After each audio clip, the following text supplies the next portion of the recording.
The Top Floor Please podcast, where women in leadership rise together. I'm your host, Melissa McCormick, executive coach and founder of the Grace and Salt Leadership Academy. This is your space to find clarity, grow in confidence, and lead with bold authenticity. Whether you're navigating the boardroom, building your team, or stepping into new territory, you're not alone. Let's talk real challenges, real growth, and real leadership because the top floor isn't just a place, it's a mindset. Alrighty then, let's get started. All right, here we are. Well, kind of digging into the program today.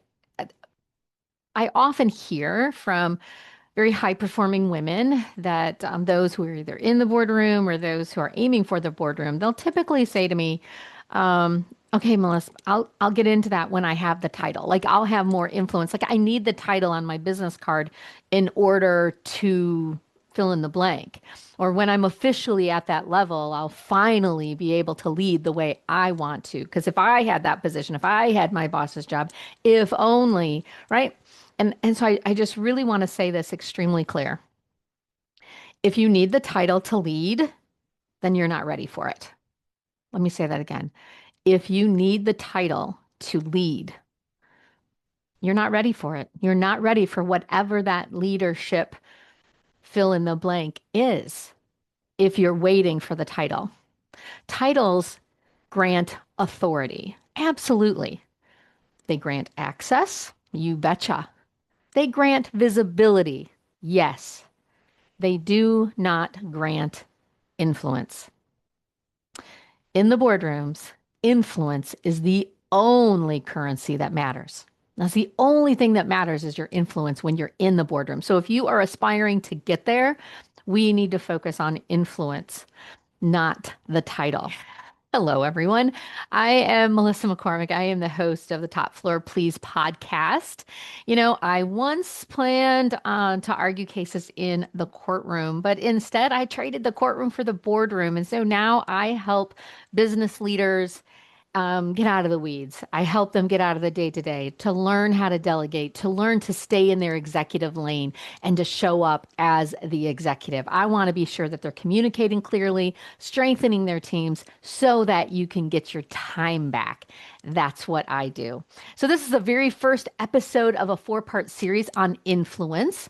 I am convinced that influence is more effective than any title could ever be. And I think if I say it this way, I think you'll know what I'm talking about. Just imagine, like, let's just see. I'm guessing that you've had a boss once upon a time, either your direct boss or a boss in the organization who had the title, but really didn't have influence. They'd come in, they would say, "This is what I want you to do, XYZ." And then everybody went, "Yes, yes, yes." They left the room and the employees went back to what they were going to do before. Like, I'm not doing that, but they don't say anything. Have you experienced that before? Maybe you've experienced it yourself where your team's not doing that. Yeah. So titles honestly don't get people to move. It's much more about influence. People who listen and act accordingly because of your influence. So, how can you become the leader who has that influence? Well, we're going to unpack that in this four-part series. So let's dig into episode one of our four-part series or series number one. So when I was the senior vice president, I would watch something really, really fascinating unfold over and over again. And it was amazing. And it wasn't until I really paid attention to it that I really knew what was happening for me to understand the power behind how some leaders led and how some leaders showed their influence without having to be a bully or having to, be the biggest personality in the room. These leaders, they would speak and the room would recalibrate. Have you been around people like that before? Like they would speak and then everybody's like, "Oh, yeah, okay." Now, it wasn't because they were loud. It was not because they were aggressive. It was because when they spoke, it was precise, it was strategic, and it was grounded. It was also because they had that influence that they had built through the years. I have several examples of what that looks like or examples that I've had. Our CFO. is a perfect example. Previous president of the organization, perfect example.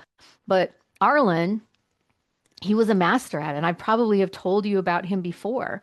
Um, he, if if we were trying to rush a decision, and he wasn't quite sure we were there yet, like we really, there were still some questions that were left unanswered, but we wanted to move on. He had a very gentle way, but firm, to come back to whatever the issue was and revisit it one more time in a very respectful, grounded, professional, executive way. It was absolutely amazing. And so I watched him for a very long time and I observed, how did he do that? And I talked with him, right? He would give me some advice from time to time. It was amazing. And I'm not saying that you need to emulate that person that's in your world that leads like that, because I do want you to lead with authenticity. But I am saying that there are certain styles that are most effective in the boardroom. And that is one of them. And we're going to be talking more about that as well. And so, you may be listening to this and you're like, Melissa, this doesn't really apply to me because I'm not in the boardroom. Okay, that's fine. That's no problem. But this is a great training ground for you to get there. This is an incredibly important lesson that all of us need to learn. And that's why I'm dedicating 4 weeks. So the month of March 2026, when I'm recording this, because it is so important. So, um, just going through this a little bit and going back to that person that has that influence, right? That influence was built long, like over time. It had been built long before whatever meeting ever took place, right? So when Arlen was hired, he built his reputation, he built his influence. Then when he became CFO, he had that influence already there. And then he had the title. Like the title and his influence were aligned. That is exactly the way that we want it to become. Influence was formed in the small rooms. It was in cross-functional conversations. It was in how, and I'm using him as an example, but insert anybody that you know that leads this way or has this ability. It was how they handled tension, right? How they handled tension maybe months earlier, how they handled their emotions, whether they reacted emotionally or regulated them, how they regulated themselves under pressure. I know I told you the story before, but I'm going to say it again. Arlen was famous to tell me, because I was that leader that would be like, I'd get a phone call from, whoever, and I was worried that, oh, I have to call him back. There's a problem. It's a customer or whatever it might be. And he would say to me, Melissa, don't let the wire get wrapped around the axle. Wait until you know the facts before you respond or before you even get anxious and worried. Like you don't even know. They could be calling for something completely different. Yes. Do you need to anticipate what might be the issue if you have enough information? Yeah, you should. But that's preparation. Let the worry go. Let the anxiety go. Like, how are you responding in an emotional situation? How are you responding when tensions are high? That is what I'm talking about when it comes to influence, right? So, so in Arlen's case, as he built up his influence and then became CFO, everything aligned and he was able to be far more effective as a leader in the organization than if he would have not had influence and just had the title. Hopefully this is making a little bit of sense, but here's the truth that most people will not say out loud. And that is that the boardroom does not transform you. It exposes you. What do I mean by that? I mean that if you overtalk now, you will overtalk there. In fact, you probably will do it more. If you hesitate now, you will hesitate there. Or maybe you will hesitate more because the stakes are higher, because you're a little bit intimidated, because people in the room are higher. If you need validation now, you will seek it even more when the stakes are higher. If you struggle to think beyond your department now, that limitation becomes glaring at an enterprise level. Authority amplifies patterns. So we need to work on those patterns now before you even get to the boardroom. Influence without a title, not not optional. Not optional.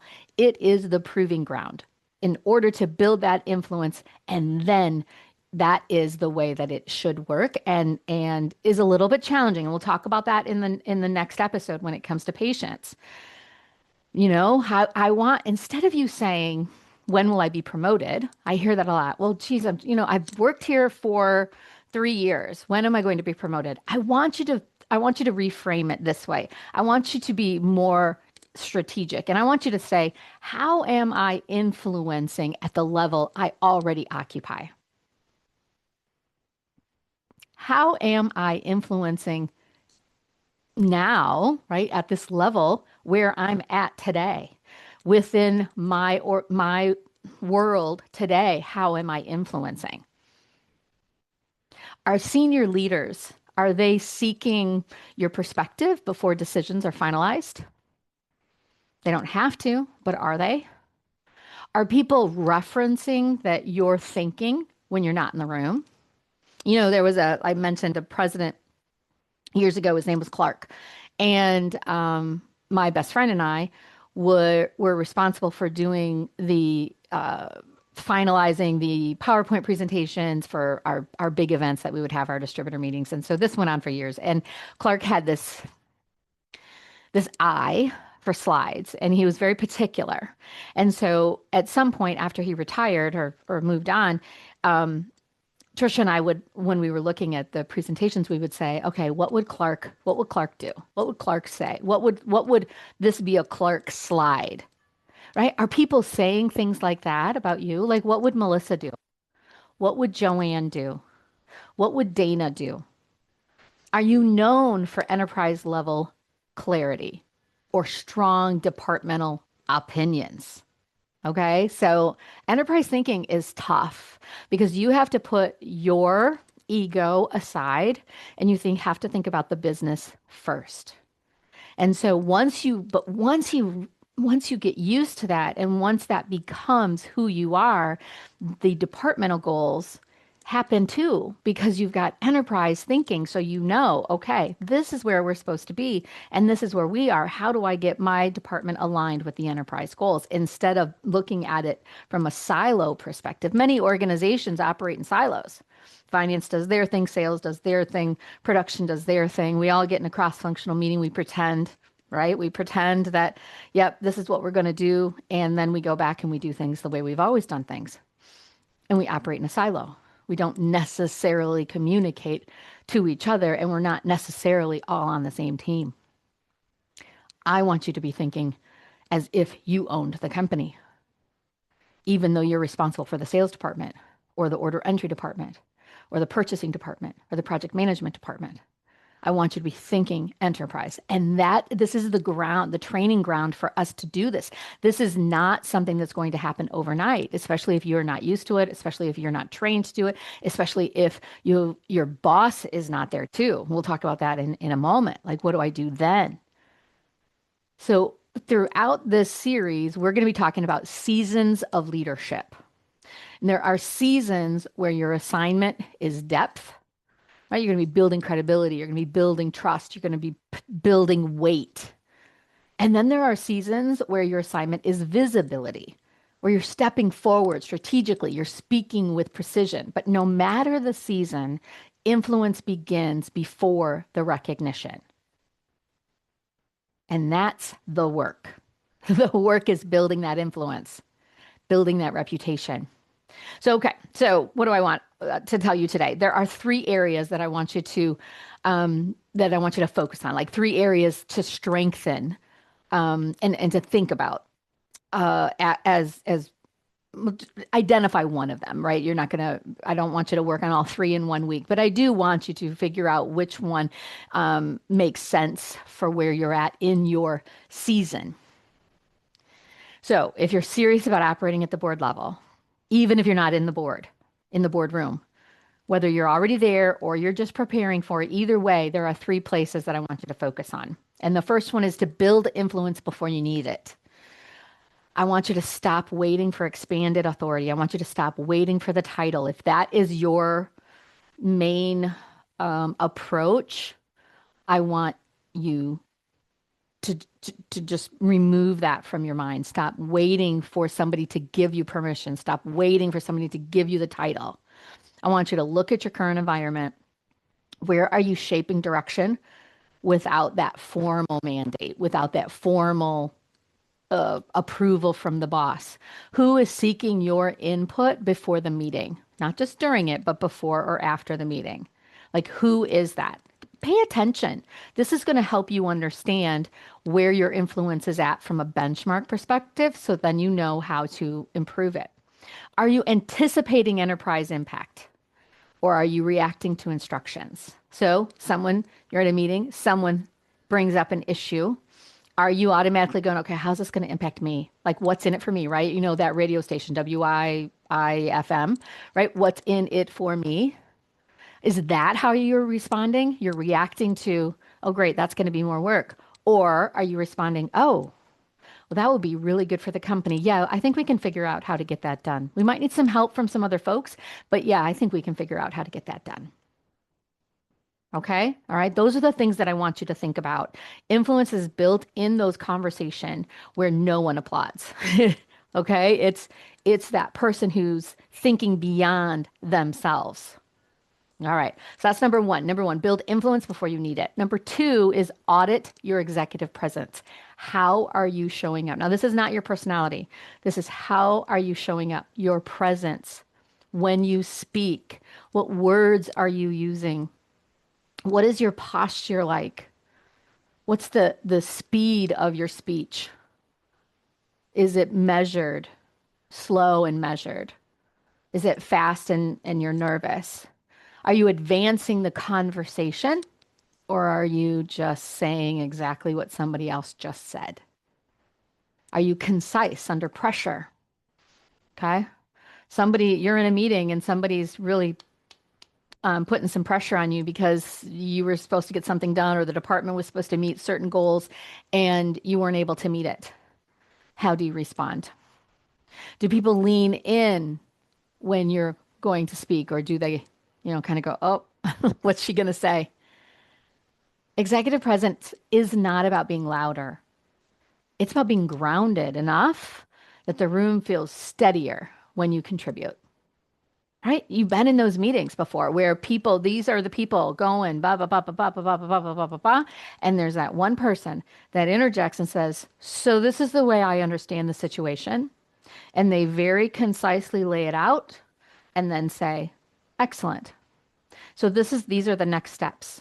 Boom, boom, boom. And everybody goes, yeah, what she said. Right? That's executive presence. Learn how to strengthen that now. If you're interested, I can help you with that. Number three, treat your current role as a leadership laboratory. I love this idea.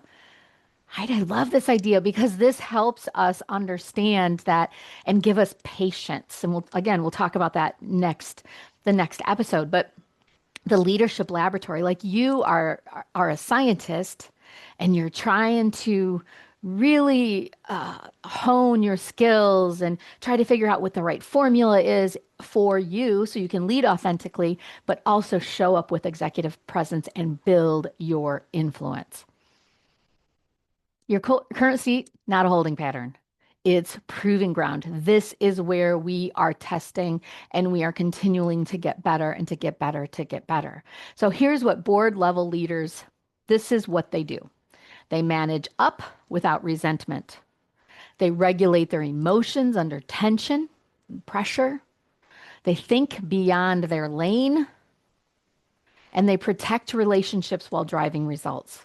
If you cannot operate at the next level from your current seat, a promotion will only magnify that, right? If there's a gap between that, a promotion is just going to magnify it. You might want it, but you're not ready.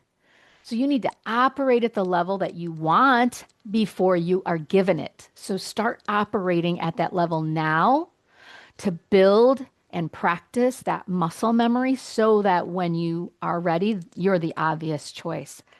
but you're already trying not to do on the job training because that's what a lot of us do.